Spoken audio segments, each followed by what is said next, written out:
For a start, I'd probably say that I prefer the term augmented intelligence. The idea that artificial intelligence implies to me that there's minimal human involvement, and I think that's a very dangerous game in any campaign.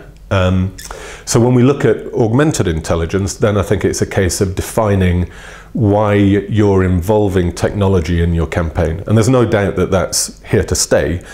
You only need to look at some of the latest trends from what was happening in Cannes and the fact that they've now got a separate show there which is dedicated to the application of technology in campaigns. But it's really why. And the question is, why are you integrating technology into the campaigns? And it needs to start with the customer. Too often, I think brands start with their own reasons. They want to cut costs, they want to deliver efficiencies of scale, they want to be able to scale faster, but it's not necessarily because of the quality of the customer engagement. And I think it needs to start there. I think if you look at the way in which technology has begun to make huge leaps in the campaigns that we deliver, first and foremost, it's in the world of big data.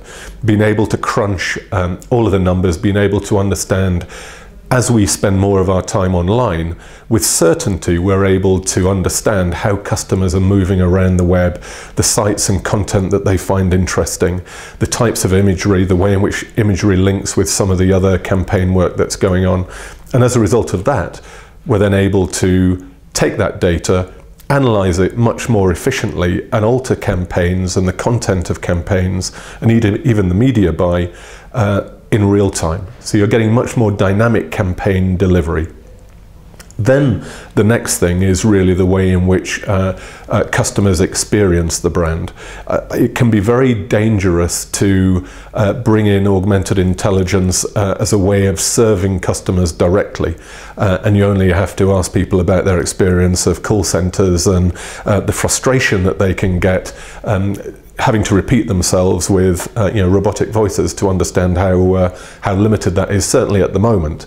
That said, I think there's a huge opportunity to be able to supplement the personal interaction and to deliver much more personal campaigns as long as you have a layer of humanity that sits over the top.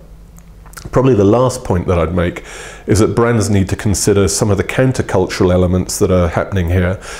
You only need to look at the rise of microbreweries, the way in which farmers markets have taken off, the boutique high street, the rise of the individual shop or the micro chain, to understand that there's a need for personal engagement with brands. And if we've learnt anything from social media over the last few years, is that brands do best when they have a personality and a humanity to them that their customers allow into their lives and want to hear from.